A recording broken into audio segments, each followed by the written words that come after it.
devotion. We started last night, and welcome the Ortiz family, Kuya Reggie and family. Welcome. You are the last one who came. All right. So welcome to our camp, and thank you sa ice cream. All right. So there's some more ice cream here. I believe there's some more ice cream, right? Okay. After this, I think it's now ano na yon, milkshake. Okay. So the continuation of our message, all for God's glory, living in the lights of God's glory. I'm praying to the Lord since last week and even today, just before I share the word, that each one of us, as we go back to our respective home, our regular activities, tomorrow, Monday, going back to work, when we go back to our own home, that there is something that God done in your life. That's my prayer. Na ang Panginoon ay mayroong ginawa sa buhay natin. How many hours did you drive from your home coming here? 2 hours and a half, the others? 2 and a half, other 2 hours from Milton, around 2 hours. Okay. I think the shortest one is Reggie. The shortest travel from your home coming here. I think I am the longest one. I'm coming from Niagara, around 3 and a half hours I drove yesterday. Of course, this is not just an accident why we are here. We want the purpose of God to accomplish in every heart, in every person in this place. So we had a good topic there, our young people's group or young adult, whatever. We have a good topic. We have a good conversation, question and answer. And I heard that the ladies, they have become like a family matters, okay, in their group Bible study there. And I don't know the men here, the men. I don't know what happened in your but I believe in that first point of living in the light of God's glory regarding freedom, we concluded that we can do everything, but we must also, like, it doesn't mean that it's good for us, and we also to consider other people. That is in 1 Corinthians 10:23 to 24. And then now we will continue it in verse 25 and 26. Regarding for God's glory, living in the light of God's glory, not only regarding for freedom, because God give us the freedom to choose, to do whatever it is. And this is what Apostle Paul says to the Corinthian church. You have freedom to choose, especially at that time, there are so many influence from other teaching, from other, especially not from the Word of God. Other Christians become confused, and other believers adopted or received those teachings. And they had the freedom. The same thing in our life, right? In your workplace, for young people, in your school, you have the freedom to choose. But now in verse 25, look at Apostle Paul says. He said to the Corinthian church, eat whatever is sold in the meat market. In the King James is used shambles or meat market. Asking no question for conscience sake. For the earth is the Lord's and all its fullness. Eat anything sold in the meat market without raising question of conscience. For the earth is the Lord's and everything in it. It means everything in the shambles, in the marketplace, is all cleansed by God. And this is what we can see in this verse. They asked this question to the Corinthian church, the believers in the Corinth. He said, it is good for Christians to join the feast held in the idol temples. They asked, what about buying meat that has been sacrificed to idols? For example, like people said, oh, I don't want to eat halal meat. Halal. And also, In letter C, you can see here, what if pagan's friend invites you over a meal and serve you meat, and that has been offered to idols? These are the question of these are the believers in the Corinth. There are several implications in this text that clearly Paul didn't mind eating meat offered to idols for him, just for him, because he didn't do it all the time or indiscriminately, and sometimes he voluntarily refused to eat meat lest he hurt another Christian brothers. And the same principle hold for all of us. Sometimes you will, sometimes you won't. So it means it's a personal decision. Of course, we are not. I'm against legalism, like the Pharisees and the Sadducees. But I'm all for favor of Christian liberty. God freed us from sin in all the choices that we can do, but only when you use liberty as God intended. You can see here, Paul is very consistent according to one's principle, liberty within the limits of love. So it means in your personal choices daily, for example, what kind of movie I will watch, is your personal decision, right? What kind of food that I will eat, especially if you are already like taking your medication, if you have a high blood, or you have a lot of maintenance, they called vitamins. It's your personal choice to avoid if you will eat it or not, if this will good for you or not. And that's why regarding our personal decision, if this gives God the glory, and that's the most important thing in our lives. In our session on that place earlier this morning, especially young people, there are so many choices in life. You can choose about your career, you can choose about what you want to do. We talk about drinking, we talk about other vices and other choices in life. But we need God's wisdom, we need discernment, we need to know if it is pleasing to the Lord, if it is help other people or stumble other people. We need to be careful. If we claim, Apostle Paul here, he's telling to the Corinthian church, you are Christian, you are follower of Jesus. You make your personal decision that gives glory to God. Make your personal decision that you think it gives glory to God. If not, better not do it. Because in many ways, in many circumstances in life, we need God's wisdom to choose or not to choose. It was opened earlier in our conversation as well in the Garden of Eden. Adam and Eve, they chose to eat that fruit of the knowledge of good and evil, rather than forbid or keep away. So many temptations in our life. So this thing that we need to consider, personal, regarding our personal decision daily. When you go to your workplace, make your personal decision that is pleasing to God. Okay, the first one regarding your freedom, we have all the freedom to do. But we have regarding our personal decision. Now look at here, the last few verses regarding the good of others.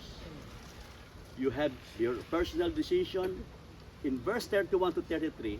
Listen, Apostle Paul says to the Corinthian church, therefore, whether you eat or drink, whatever you do, do all to the glory of God.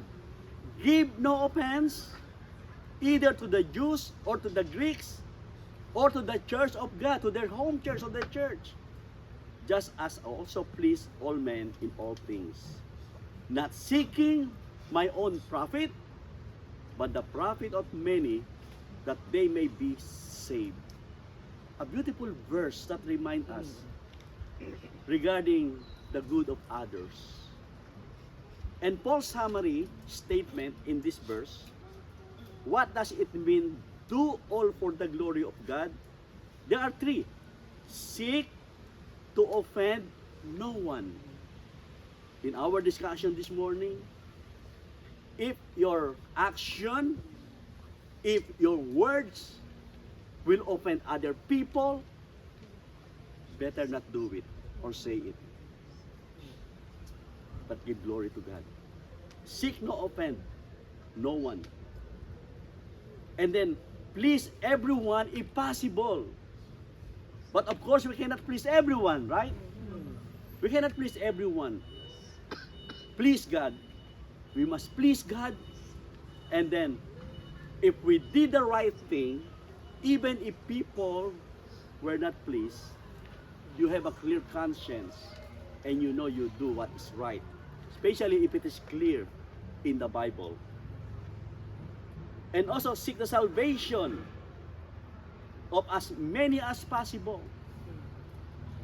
Seek the salvation regarding the good of others.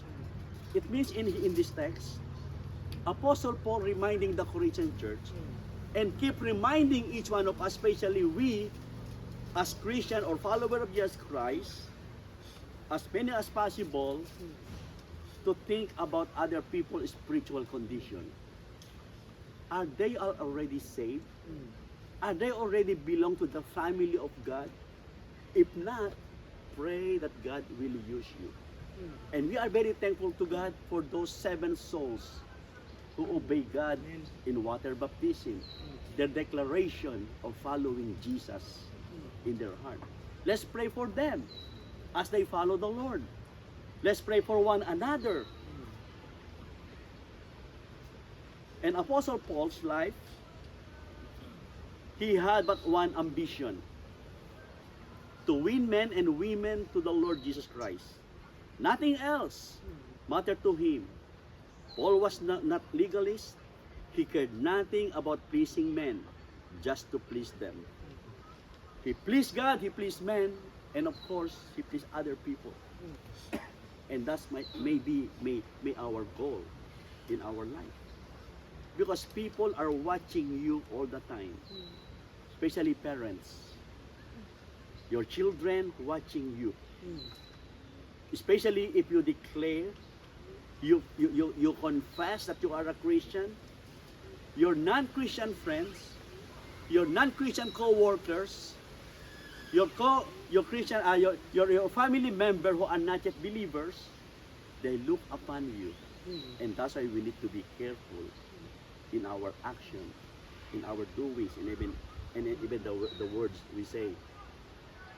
And Paul is watching you all the time. People are watching us. If we want them to come to know the Lord Jesus Christ, then we need to show our good testimony. Don't compromise our faith. Never compromise our faith. Do the right thing, what is written in the scriptures. And always think, everything I will do, this will give glory to God. Is this give glory to God? Here is a simple question. Of course, not only Apostle Paul is watching, a lot of people watching all the time. So live in a such way that God is glorified. Always live that God is glorified. In so doing, you will create many opportunities to share the gospel. If you don't have a good testimony, the people around you, it's very difficult to convince them the Bible and the gospel. But if you have a good testimony, a good Christian walk before men and before God, God will use you to reach out more souls, not for ourselves, but for the glory of God. A simple question that will replace many of the do's and don'ts. Remember this. Can I do this to God's glory? Remember that. Can I do this to God's glory? That is, if I do this, Will it enhance God's reputation in the world? Will those who watch me know that I know God from my behavior? Or will I simply have to explain this away or apologize for it later?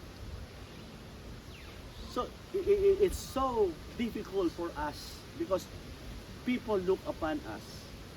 You can do many good things, good testimony to the people around you, workplace, classmate, even in your family.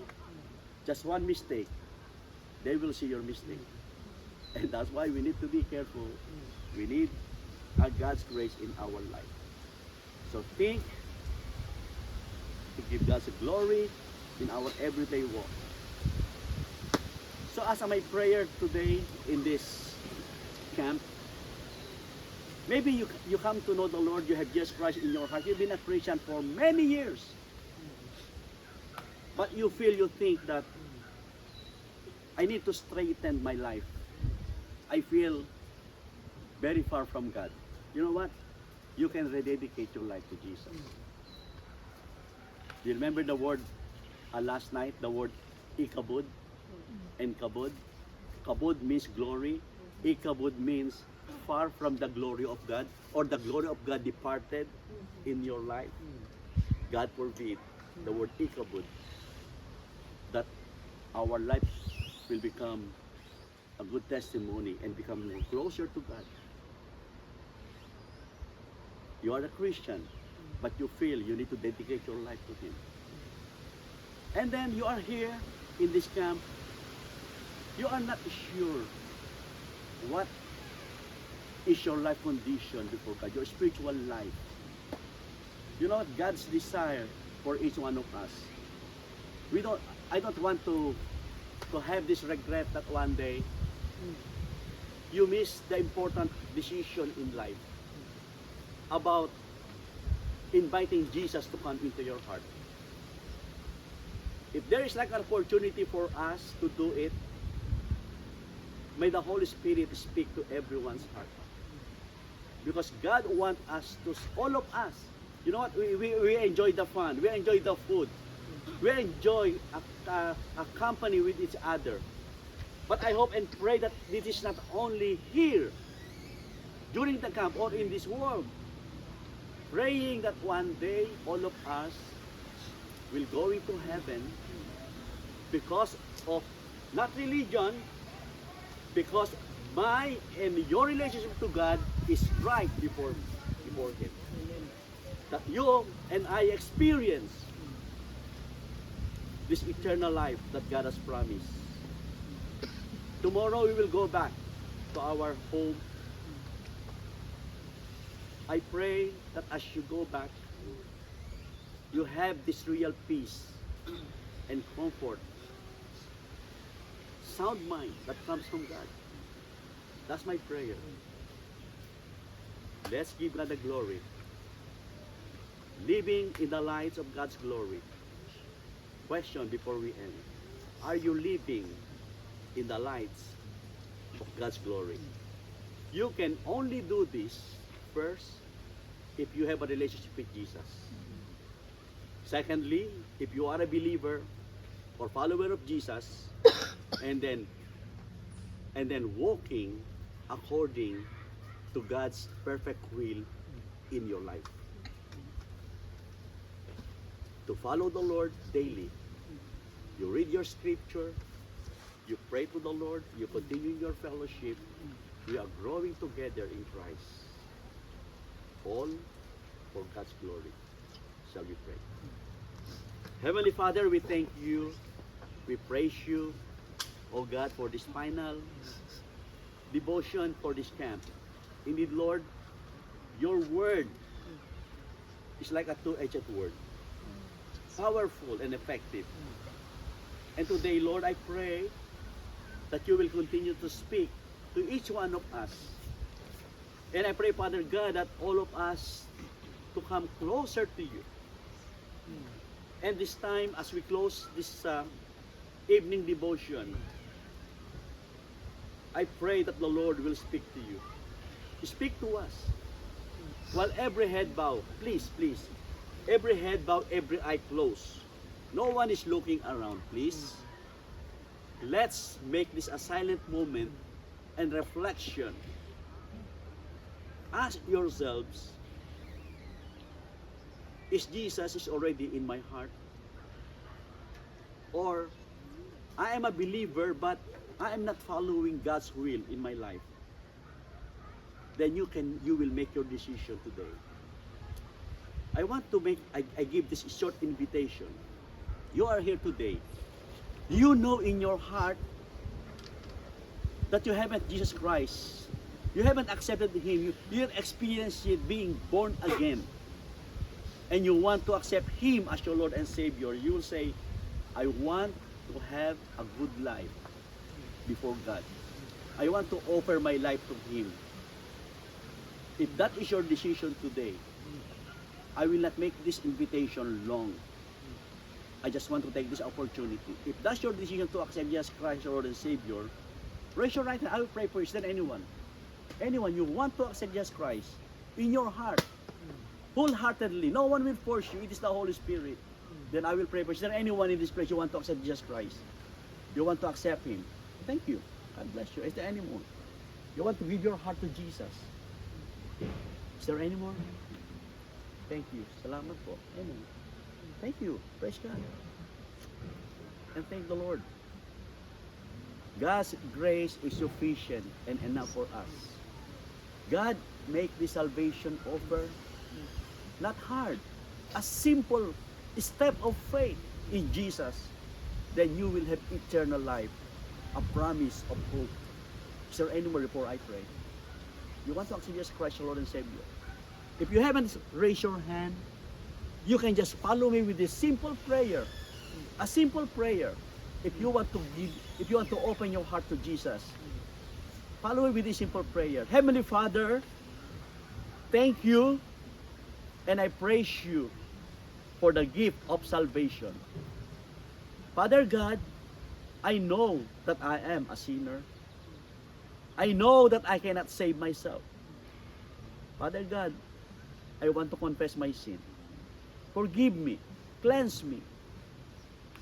I open my heart to you. Come into my heart.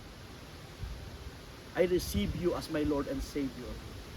Thank you, Father God, for the eternal life. That one day, if you will come again, I will see you.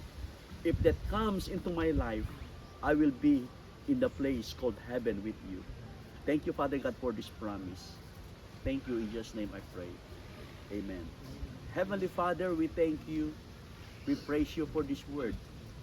I pray that you will continue to minister to us through your word, and may the Holy Spirit keep reminding us the importance of relationship to you. We are your creation. You are created. We are created by you. I pray, Father God, that you want us to experience the place called heaven. That's why you send your only Son, Jesus Christ. Thank you as the remaining hours in this place, as we go back, keep us all safe when we drive tomorrow. And I pray, Father God, all that we learned today at this camp, Father God, will continue to grow in our heart. As we continue our fellowship, bless us all, Lord. In Jesus' name we pray. Amen and amen. Thank you, everyone. God bless. Thank you for your time.